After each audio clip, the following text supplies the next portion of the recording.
welcome to your health, your responsibility with Dr. Goodness. Okay, this is a platform where we arm you with information on how to take responsibility for your health. Okay, so if you are seeing me for the first time, please subscribe to our videos and then click the notification buttons in order to get our videos as soon as we release them. So today I'm going to be doing a short video to demonstrate how to check your blood sugar. Please, if you have not watched my previous video on type 2 diabetes, please do so, because this is actually a follow-up to that video. So as promised, I just want to demonstrate a bit on how to use the glucometer to check your blood sugar, and how to know when to seek for medical intervention. So this is just a video to do that. Okay, so this is the type of glucometer I'm using. There are other brands, so I'm not advocating for any particular brand, but this is the type I use. Okay, so what do? You get your machine. Okay, I've mentioned this in the previous video. For every diabetic, it's good you get your glucometer. Then for those that can afford it, even if you're not diabetic, please get your glucometer if you can afford it, and check your blood sugar at least every 3 months or every 6 months, as often as you can if you're not diabetic. But if you're diabetic, please, there's no alternative to checking your blood sugar at home. Okay, so how do you do this? Okay, before I go into demonstration, and there is fasting blood sugar and there is the random blood sugar. So usually we advocate for the fasting blood sugar, which is the blood sugar you test when you wake up from sleep, before you take anything, water or anything, and before 10 a.m.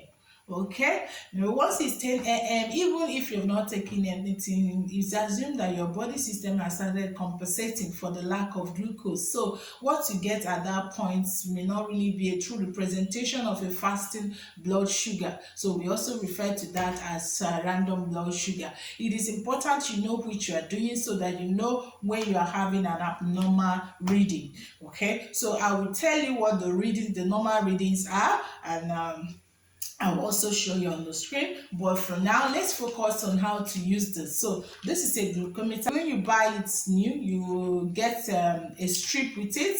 For the first time, it might come with a strip, or you can get a strip that is corresponding with the type of glucometer you've already bought. Okay, so this strip for this brand, when you get the strip or you are changing a strip, you make sure that there's usually a chip that comes with the strip. Okay, I'm going to show you. This is what I mean by this is the chip.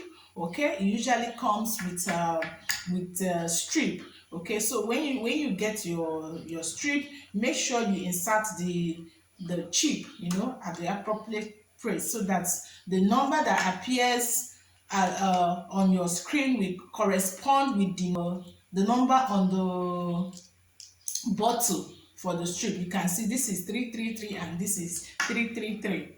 Okay, I'm going to show you again. Okay, so once you get this, okay, you're ready to do your test. Then what is the next thing you do? The next thing you do is actually, I've inserted my strip, and then once you do that and your battery is okay, it will give you an indication to actually drop your blood. Okay, so what this is a wet swab with a methylated spirit. So I swab, I clean the finger I want to use for this test, and then I use my lancet.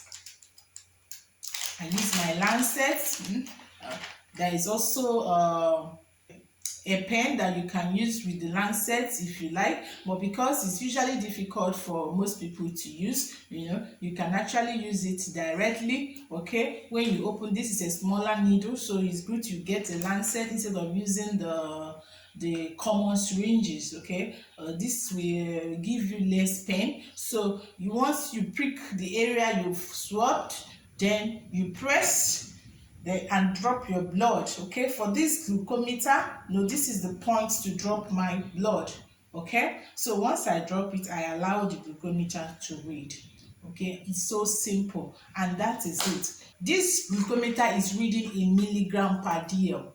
I'm also aware that some other glucometer will read in millimoles per liter. They are all good. You just have to know what is normal blood glucose for you. So for a fasting blood glucose, when you have a reading that is above 7.1, above 7.1 millimoles per liter, okay, anything above 7.1, when you're getting your 8, when you're getting your 9, when you're getting your 10, and anything above for the fasting blood sugar, please, is a red flag.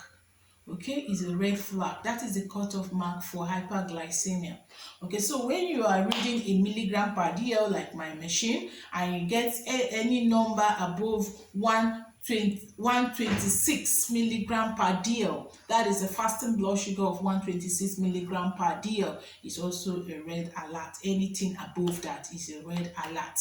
Okay, now for the random blood sugar, after you've eaten or after you've taken water, any value you are getting in millimoles per liter of 11.1, above 11.1 millimoles per liter, is a red flag, okay, for hyperglycemia. And then above 200 milligram per dl is also a red flag for hyperglycemia. So if you are getting these values, please report yourself to the nearest healthcare provider. You can, so that they will tell you what next to do. Okay, you can be asked to do some further tests to confirm or to rule out diabetes mellitus. Okay, so it is important you know your blood sugar.